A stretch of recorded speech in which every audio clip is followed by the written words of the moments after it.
Hi, I'm Abby, the director for High Rock's adult small groups and women's community. I do a lot of things like connecting folks who are part of High Rock Online, offering virtual communities for small groups and women. And the thing I get really excited about is inviting people into transformation.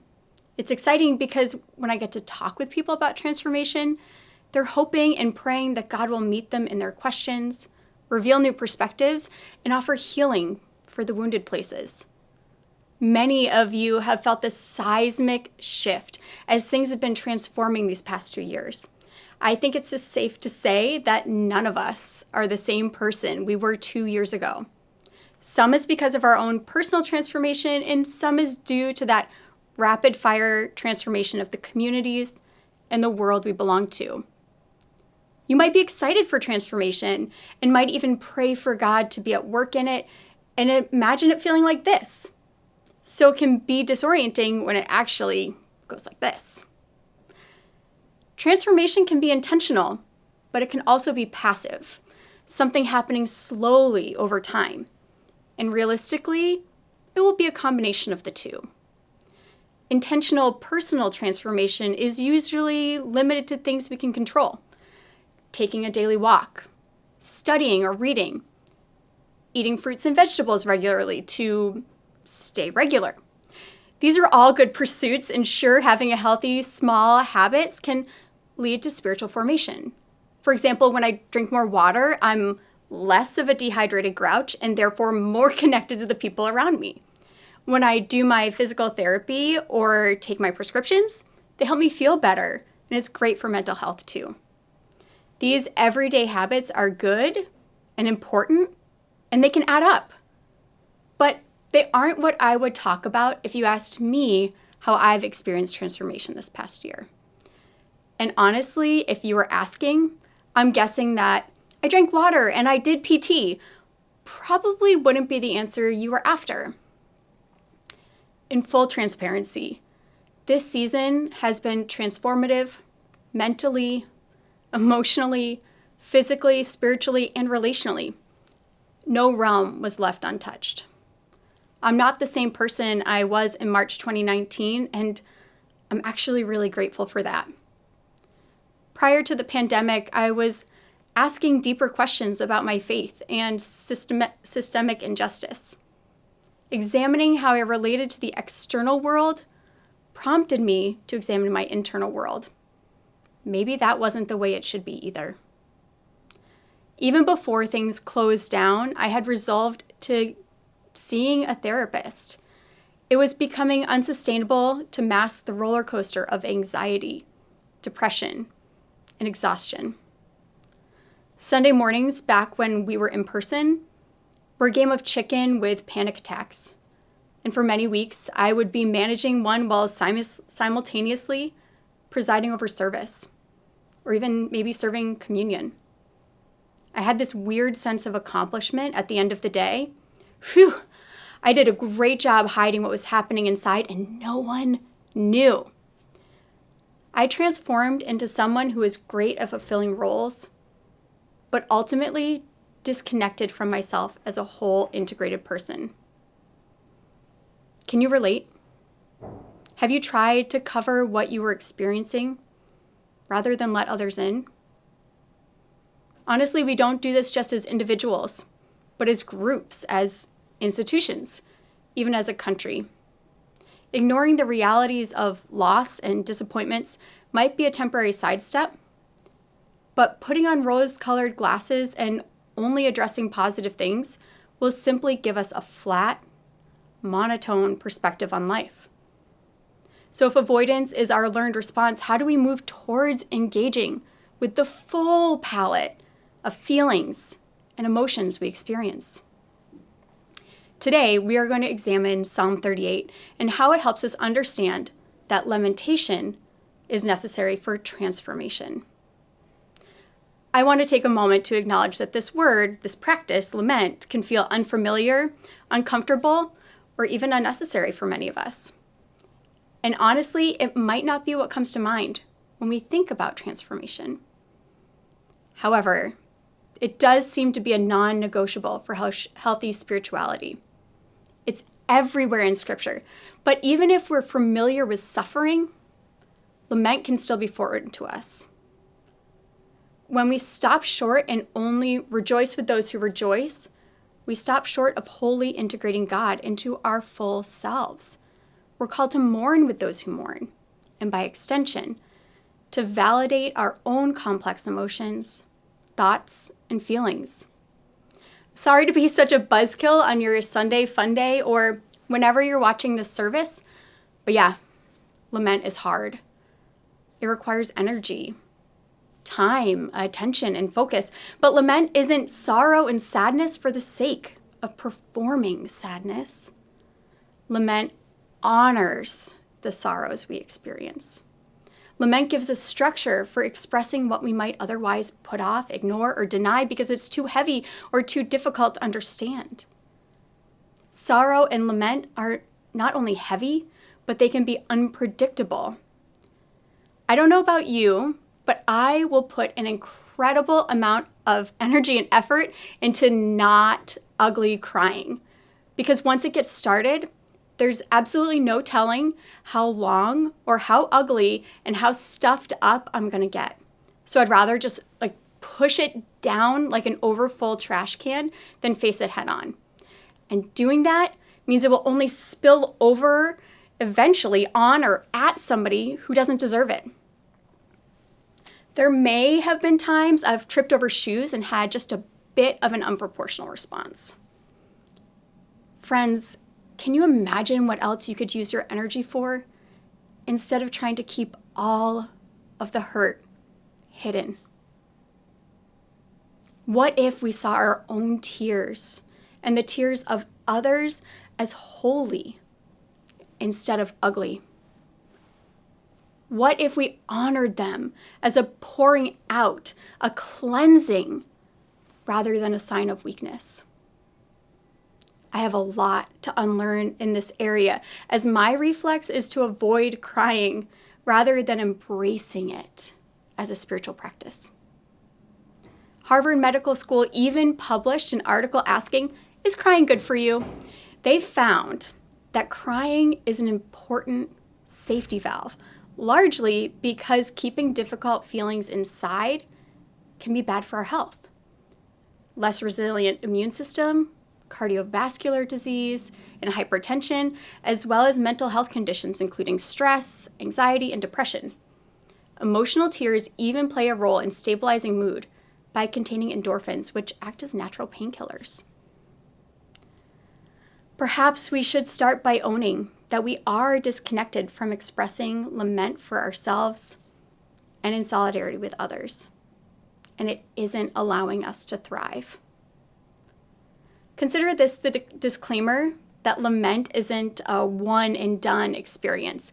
It's something we'll continually learn over and over through the course of our lifetime, because lament isn't an occasion, it's a practice. Israel's King David wrote this psalm, this worship song, not to teach us new information, but invite us into solidarity with his own grief. The expressive language compels us to imagine the suffering in a way that's almost tangible. If we miss this call to shared experience, empathy, solidarity, and compassion, we'll miss the point of the passage. Sometimes these psalms are hard to read because they have a lot of negative emotions expressed. But sometimes, if we're in the right mood, we love these negative emotions. It's like back in the day when you would curate that perfect moody mixtape or CD. My moody teenage self would play Dashboard Confessional on repeat. And I recently learned that Pastor Dave's standby for stewing in despair was the pained electric guitar vibes of Brothers in Arms by Dire Straits. If you've ever popped in the breakup mix, when you actually wanted to get your Get Pumped workout mix, the playlist just does not hit the same. Unlike the mismatch of the workout playlist that can easily be swapped out, we can't swap out others' feelings as easily. When we're talking with a friend or hearing heartbreaking news, as Christians, we're encouraged to practice solidarity and be present to the suffering right in front of us. As you heard the passage read, what did you notice in your body? How about your mind? Did you relate to it? Did you sort of space out and check out? Take a minute to reflect personally, or talk with those around you or in the chat to discuss what's your first reaction to negative emotions within yourself or from others. How might that impact your willingness to engage these emotions with God?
David's lament models for us to trust that God cares about his suffering, even when David, by his own admission, is culpable for some of the consequences he is now enduring.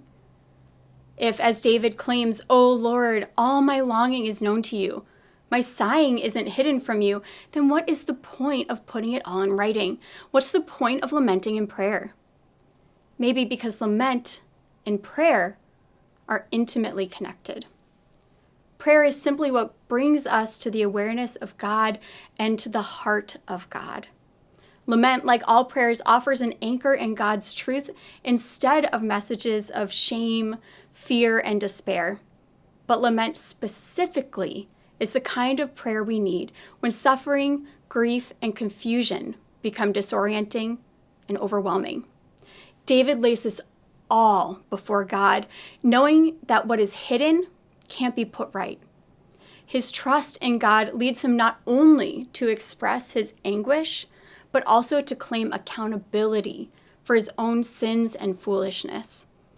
It's the act of pouring himself out before God that allows him to catch his breath and steady himself. Trying to press on under his own strength will only further his suffering through isolation. God is his salvation, not physical ability, not social standing, not reputation or success, not even his ability to try to be free of sin. The promise of God's faithfulness, even in despair, offers a foundation when all else, all of the other idols have failed. I really want to tell you I'm nothing like David here, but I think we both know that's a lie. I shared with you earlier how skillfully I could bottle up my emotions, keeping my needs, anxieties, panic attacks, depression hidden didn't make things go away. I needed to begin to care for myself and those around me by asking for help. By hiding, I hadn't been a loving steward of my own soul. One component was that independence and self-reliance had become toxic and unsustainable. Instead of creating a protective barrier, they became exhausting to maintain. It robbed me of my ability to be present to my spouse and my kids. It took away from my desire to be attentive to God and my spiritual life.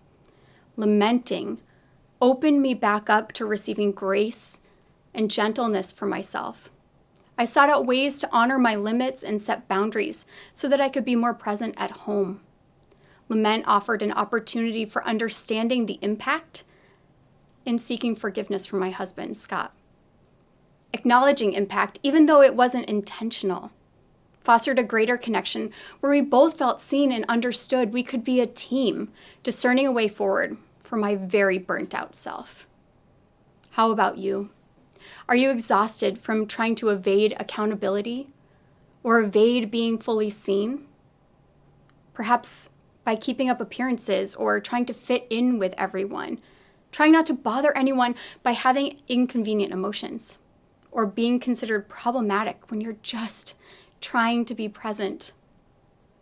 Friends, that which is hidden cannot be healed.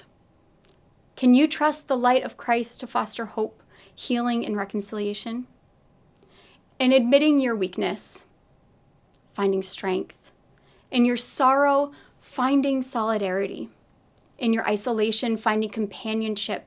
And even in your foolishness, finding forgiveness. Over the last 2 years, I've practiced lament privately with God, with trusted friends, my spiritual director, and finding a therapist who is literally paid to listen to me. I've practiced lament with the marginalized and oppressed by following their invitation to be present during the pandemic and long after. These prayers of lament invite us not just to name what grieves us or those around us, but to be cared for by God.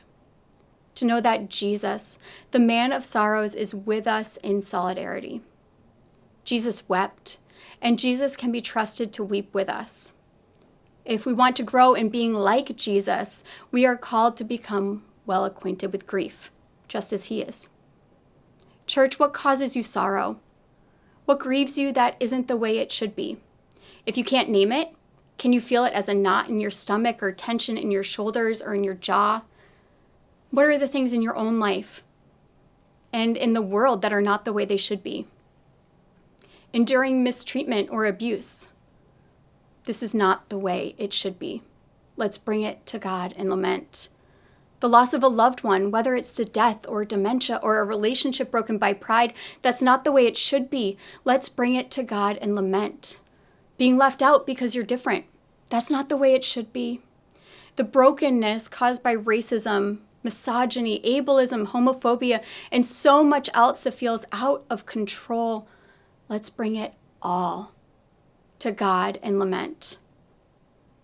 If you have trouble coming up with the words, you're in good company. Although we have beautifully written psalms, we also have examples of people crying out and simply groaning because the words have failed. These all count. These are all received by God as faithful, beautiful offerings. In just 2 weeks, friends, we will enter into the season of Advent to prepare for Christmas. Advent helps us reflect on Christ bringing light into the darkness. We practice resting in the hope of what God has promised. David's Psalm of Lament may not seem like a natural invitation to Advent, but how much more do we appreciate the light when we understand the darkness? One of the most popular Advent scriptures is Isaiah 9:2. It says, "The people walked in darkness have seen a great light." This can be a moment for us to pause and lament the darkness rather than rushing to the excitement of the light, which will ultimately stunt our joy over it. Barbara Brown Taylor's book, Learning to Walk in the Dark, emphasizes that we fear the dark because in it we feel cut off and alone. The darkness feels impassable and formidable, and we can't understand it, so how can we enter into it? And with the days getting darker earlier, it's a visible reminder that darkness is a reality we have to contend with.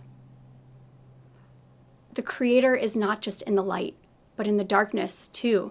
Light and dark and twilight and sunrise, God is present in it all.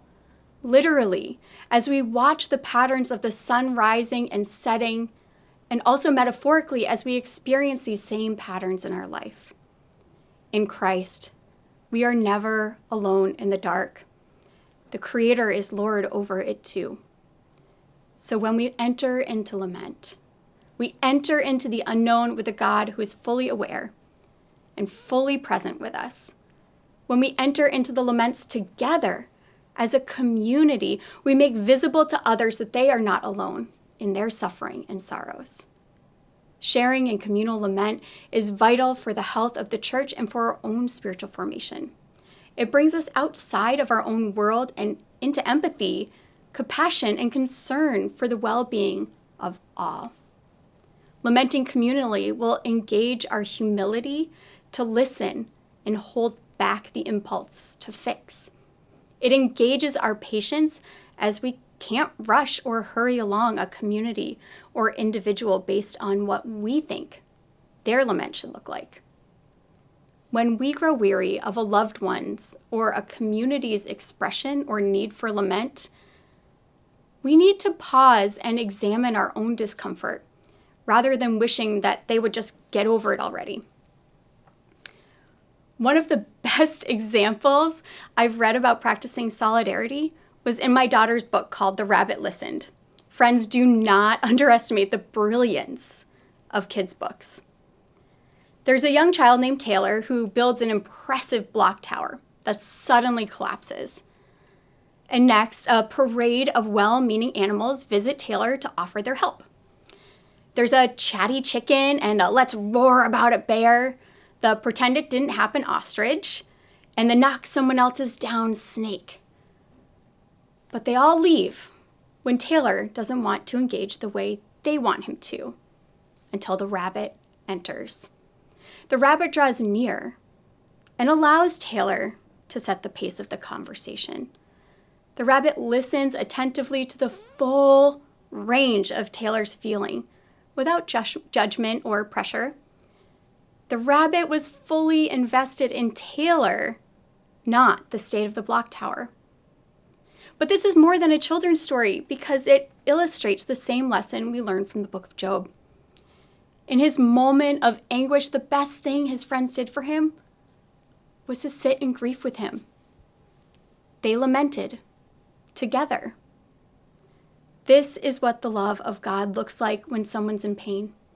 How do we know? Because that's what God did in the human form of Jesus. Jesus met people in their suffering. Jesus met me in my suffering over and over and over again, forever and ever. Friends, I'm learning the holiness of expressing sorrow and allowing others into it. This sermon has been a way to do that. I'm learning not to proudly declare, I'm not a crier. Instead, I'm learning to welcome the tears when they well up, even if it means a vulnerable, ugly cry, the kind when you know that people know that you've been crying. I'm accepting that lament isn't something I can perfect, but it's something I can befriend so that I don't get lost in the dark. If lament is new to you, but sorrow is not, start with an incremental step. Maybe the freewheeling and poetic with your words isn't where you are right now. That's okay. When I'm ready for words but lack my own, I borrow from others who continue to have them and can offer them to me. I personally return to the words of Cole Arthur Riley and Drew Jackson. Perhaps the Psalms can help you get started. Maybe a modern singer-songwriter will supply the words you've been searching for. Be creative. Move your body. Go for a run, maybe laying on the floor, sitting and raising your arms or just your hands. Or honestly, scream into a pillow. This one is simple and effective. 10 out of 10 would recommend. Finally, as David modeled through using this form of a psalm to engage in lament communally, we need to engage regularly lamenting with others who are in our circles and those in communities we're not a part of.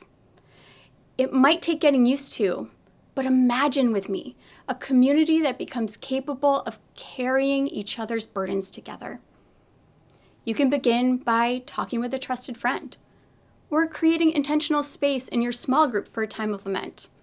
Offer a time for sharing and hold a minute of silent prayer after each person's lament is named. The High Rock pastors would also be honored to talk with you and figure out together what some first steps can look like. Our staff is committed to wanting to take away the stigma and shame around honest mental health conversations, especially within the church. Friends, a community familiar with lament will be a community where there is more connection and less isolation, more vulnerability and less facade. And that's what I long for, not just for myself, but for the church and for you.